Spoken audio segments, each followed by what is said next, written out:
xarumaha la tacaalida COVID-19 iyo shaybaarada guud ee dalka qaybihiisa kala duwan waxa ay xaqiijiyeen in koror ku yimid dadka laga helay ama uu soo ritay xanuunka COVID-19 labadii usbuuc ee ugu dambeysay.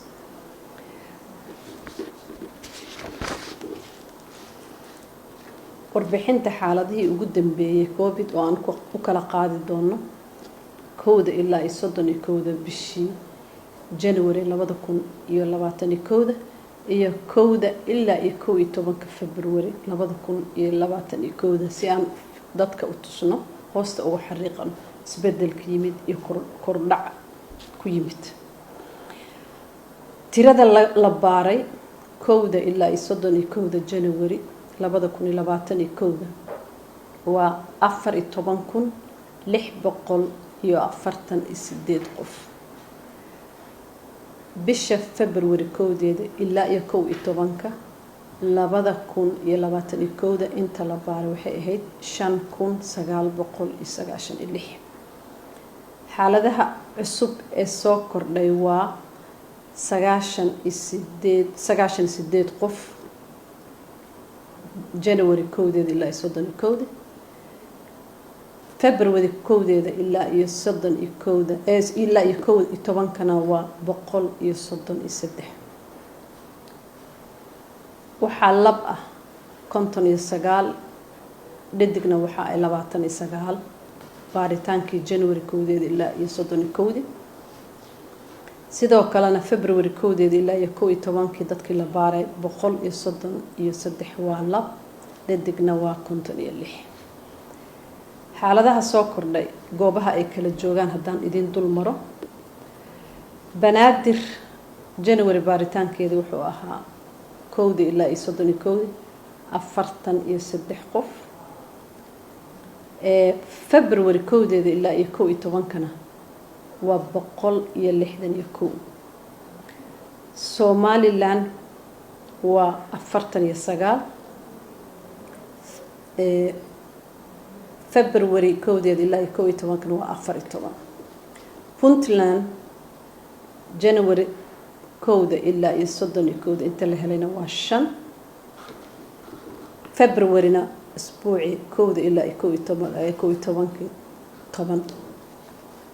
Jubbaland January waa 1 February waa eber. Hirshabelle waa eber January February-na waa 4. Koonfur Galbeed waa eber 1 January February-na waa eber. Galmudug waa eber January ilaa 31 iyo February 1 ilaa 11 waa eber.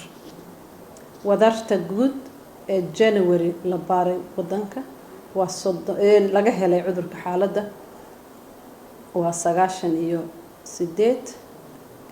February-na waa 189.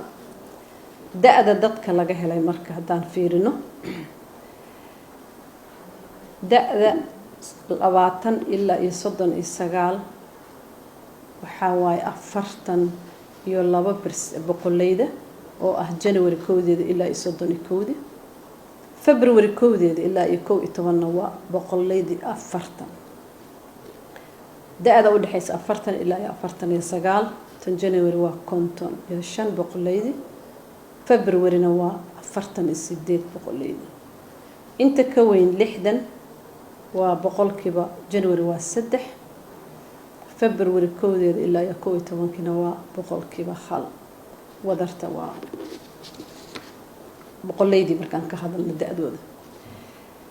tirada guud ee dadka laga helay January 1 ilaa 31 waxa way 4,814. February 1 ilaa 11 waa 5,013. tirada geerida bisha January 2021 waa 2. February 1 ilaa 11 tirada dhimatay Allah u naxariisto waa 12.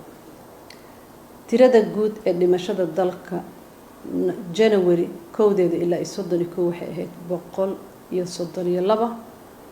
February kowdeeda ilaa 11 waa 142. tirada guud ee bogsootay guud ahaan waa 3720. February kowdeeda ilaa 11 waa 3733.